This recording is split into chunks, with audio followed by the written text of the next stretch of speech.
ஞாபக மறதி கணவர்கள் அவர்களுடைய மனைவிமார்கள் மறந்துட்டு வந்துட்டாருங்க இவரு. அப்படின்னா தியேட்டர்ல எதையே மறந்து விட்டுட்டு வந்துட்டாரு சார். உங்க என்னையே மறந்துட்டு வந்துட்டாரு சார். ஆக்சுவலா இது மறதியில நடந்திருக்க வாய்ப்பு இல்லம்மா. என்னையா போட்டு குடுக்குற? பார்க்கிங் பில் எங்கேயும் மிஸ் பண்ணிருக்காரு. சோ அங்க ஏதோ ஒரு டென்ஷன், இந்த டென்ஷன்லயே உடனே அவங்க கிட்ட சண்டை போட்டு அப்படியே போயிட்டாரு. உங்களை தேடிட்டு இருந்தாரா இல்ல மறந்துட்டு? இல்ல, அப்படியே அவர் மட்டும் தியேட்டருக்கு வந்த மாதிரி போயிட்டாரு. நீ மனுஷனே இல்ல தெரியுமா? ஏங்க இது பார்க்கிங்ல யாரோ பொண்டாட்டியை மறந்துடுவானாங்க அதுக்காண்டி.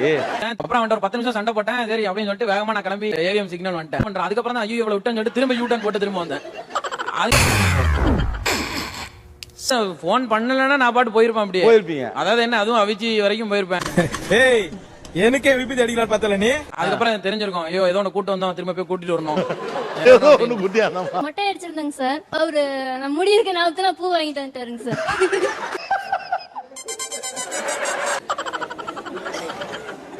இன்னைக்கு நினைச்சாலும் சிரிப்பா இருக்கு. இல்ல வழக்கமா எப்பவுமே பூ வாங்கிட்டு வருவாரா? வாங்கிட்டு வர மாட்டாரு சார். கேட்டா கூட நான் மறந்துட்டேன் அப்படிம்பாரு சார். என்னைக்கு ஒரு நாள் ஞாபகமா பூ வாங்கிட்டு வந்திருக்காரு. ஆனா உண்மையிலேயே ஒரு கொடூரமான மறதிங்க. நான் நல்லா பண்றனோ இல்லையோ, ஆனா நீ நல்லா பண்ற. வாசம் பண்ணிட்டு போகும்போது ஐயோ மொட்டை அடிச்சிட்டாலே. எப்படி சமாளிச்சீங்க? அப்புறம் என்ன பண்ணீங்க? அடச்சி படுத்தே விட்டான் ஐயா. இப்பதான் சாப்பிட்டுட்டு இருப்பாங்க. எத்தனை தோசை சாப்பிட்டீங்கன்னா மறந்துரும். அப்படி ஒரு வியாதி அவனுக்கு. சாப்பாடை வந்து ரசிச்சு சாப்பிடுறேன் சார். எனக்கு பசி ஆறணும். ரசிச்சு சாப்பிடுறது சாப்பாடுக்கு நான் கொடுக்குற மரியாதை. என்னென்ன சொல்றோம் பாருங்க. ஹோட்டல் கூட்டிட்டு போயிட்டு ஒரு போன் வந்து வெளியே போனார் சார். நான் பாட்டு சாப்பிட்டு இருக்கிறேன். 1 hour வெளியே வரவே இல்ல. போனவன இன்னும் காணா இல்ல புறப்பட்டு ஊரை பக்கம் எதுவும் போயிட்டானா? எனக்கு என்கிட்ட காசு இல்ல. பில்லு வேற என்ன சாப்பிடுறீங்களா வேற என்ன சாப்பிடுறீங்களா? எனக்கு இன்னும் சாப்பிடும் பயமா இருக்கு. நான் பட்ட வேதனை இருக்கே அந்த வேதனை. இல்ல சார் ஆனா 1 hour மேல எனக்கு அழ வர மாதிரியே வந்துருச்சு. அவங்க என்னையே பாக்குறாங்க ஹோட்டல் இருக்கிறவங்க. அது எங்க அப்புறமா கேட்டது நான் பக்கத்துல ஃப்ரெண்ட் இருந்தா அவட பேசி நான் மறந்துட்டேன். அப்புறம் போன் நீங்க அங்க இருந்து ஹாஸ்பிடலுக்கே போயிட்டீங்க சார். ஆமா உங்களுக்கு எப்ப ஞாபகம் வந்தது? மாமி எங்க மாமான்னு கேட்டான் அக்கா பையன். அப்பதான் ஜி ஹோட்டல்ல சாப்பிட்டு இருந்தாங்கடா போய் முன்னாடியே கால் பண்றாரு. வந்துருக்க கவலைப்படாத ஒன்னும் பயப்படாத நான் வரேன் அப்படின்னாரு. சரி நீ வா முதல்ல வா அப்புறம் பேசிக்கலாம் சார். நான் வேணும்னு பண்ணல சார். 400 தான் பில் ஆச்சு. அப்புறம் பே பண்ணி கூட்டு போனாரு. ஆனா வீட்டுக்கு போய் செம்ம சண்டை நடந்தது சார் அன்னைக்கு. எதனா போகும்போது பைக்ல டென்ஷன் பண்ணாம அப்படியே பைக் ஆஃப் பண்ணிட்டு இறங்கிடு அப்படின்னு ஒரு இவ்வளவு கோவக்காரன் நம்மளுக்கு தெரியாம போச்சே. முதல்ல வா எங்க இருந்தாலும் நீ வந்துரு. எங்க இருக்க என் வீட்டுக்கு வா. அப்படியே வேற கிளம்பி போனாலும் போயிருவாப்ல கோவப்பட்டோம்னா. எப்படி சிக்கிரிக்கம் பாத்தியாப்பா? காலையில பல் தேய்க்கிற பிரஷ் சார் மாத்தி தான் என்னோட பிரஷ் எடுத்து தான் தேய்க்கிறது. பிரஷ் 2 கலர்ல தானே பேக் போட்டு விப்பாங்க. சிவப்பு எந்த ப்ளூ எந்த மாத்திப்பார். நிறைய பேர் அப்படிதாம்மா. நானும் கூட இதே பிரச்சனைல தான்மா சிக்கி இருக்கிறேன்.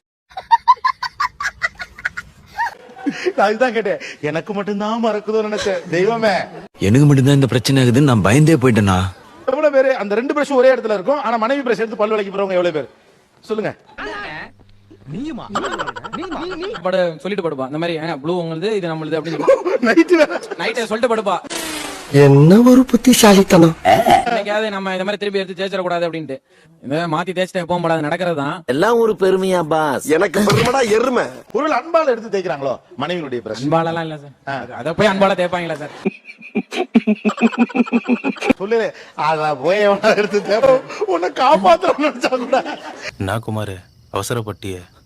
கோயம்புத்தூர் ட்ரெயின் ஏறிட்டாங்க. தூத்துக்குடியில போய் இறங்கி டீ என்னமோ சாப்பிட்டு இருக்காங்க. அவங்க பாட்டு இருக்காங்க. வண்டி பாட்டு போயிட்டே இருக்கு. காட்டுச்சு அப்பன்னு பார்த்து என்னோட பிரதரோட பொண்ணு அதுல உட்காந்துறான்.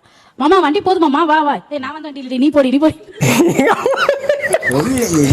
வரல நீங்கிறாரு. ஐயோ மாமா பேக் எல்லாம் இங்கதான் இருக்குது வா மாமா வா. பிடிக்கிறதுக்காக நான் ரன்னிங் போனேன் சார். போகும்போது அதுலயும் ஒரு மிஸ்டேக் பண்ணிட்டேன். என்னன்னா எனக்கு என்ன தெரியும் கேளுடா. நம்ம ஏறின பெட்டி இது இல்ல, நம்ம ஏறின பெட்டியில தான் ஏறணும் அப்படின்னு சொல்லிட்டு ஓடுறேன் ரன்னிங்ல. பேசஞ்சர் ட்ரெயின் எந்த பெட்டியில வேணாலும் ஏறி இருக்கலாம். அந்த யோசனையே வரல அந்த டைம்ல எனக்கு. ஓடி போய் ஏறப்ப கூட நியாயமா இருக்கணும். நம்ம எதுக்கு ரிசர்வ் பண்ணோம்?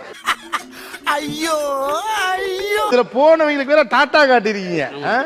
அவ்வளவுக்கு கிரைண்டரா கிரைண்ட். அந்த பொண்ணு கூப்பிடுது. அந்த பொண்ணு சரி அந்த பொண்ணு வேலைக்கு போற பொண்ணு. ரைட் மா போயிட்டா டாடா அப்படிங்கிற மாதிரி நான்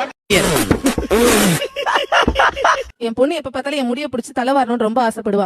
அவங்க அப்பாவை காமிச்சு விட்டுருவேன். அந்த கிடைக்கிற கேப்ல எல்லாம் ஆப்பு வைக்கிறியே சிவாஜி. ரொம்ப நேரம் வாரிட்டே இருந்தா அப்படியே படுத்து தூங்கிட்டாரு. கடைக்கு போசனா அவசரத்துல ஜடையோடய போயிட்டாருங்க சார். என்னடா சொல்ற? ஆமாண்ணே. ஏங்க கடை போன வரைக்கும் கூட உங்களுக்கு யார் சொல்லல? போன மனுஷன் சொல்லவே இல்லைங்க, எல்லாம் பார்த்துட்டு நல்ல வேளை கிளம்பி ஆபீஸ் போகாமட்டீங்களே, அது வரைக்கும் ஓகே. நீங்க போயிட்டு ரிட்டர்ன் வரையில உங்க பொண்டாட்டி இது யாரோட ஜடை உன் தலையில இருக்கேன்னு கேட்டு வேற பிரச்சனை வந்திருக்கும். கொஞ்சம் ஓவரா தான் போய்கிட்டு இருக்க நீ. டியூட்டி கிளம்பும் போது குப்பையை கவர்ல போட்டு கொடுத்து அனுப்புவாங்க. அதை வந்து பின்னாடி மாட்டிடுவோம். மாட்டிட்டு நான் ஊர் பூரா சுத்திட்டு ரிட்டர்ன் வர்றப்ப எங்க வரும்போது முறுக்கு வாங்கிட்டு வந்துருக்கேன்னு சொல்லிட்டாங்க. முறுக்க வாங்கிட்டு அவன்கிட்ட காசெல்லாம் கொடுத்துட்டு அங்க முறுக்கு எடுக்காம ரிட்டர்ன் வந்துட்டேன். நான் இந்த கவர் எடுத்துட்டு போயிட்டு வீட்டுல வச்சுட்டேன். பாத்துருக்கேன் இந்த மாதிரி ஒரு டுபா கூட நான் பார்த்ததே இல்ல. ஆனா அவங்க இல்ல அந்த டைம்ல வீட்டுல.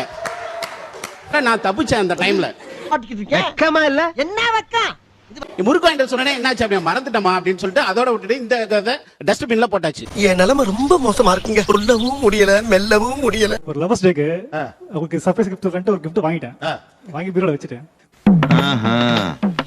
கேட்டுக்க. பீரோல வச்சேன். நைட்டு சொல்லலாம் ஃபோன் பண்ணி அப்படின்னு நினைச்சேன். ஆனா வாங்கி வச்சதை மறந்துட்டேன். ஓ அப்படியா? என்ன நொப்படியா நம்பலையா? அப்படி இல்ல. புடவை பார்த்தோன்னே என்ன தோணுச்சு அவட்ட கூட? வேற யாருக்காகவும் வாங்கி வச்சுட்டாங்களோ?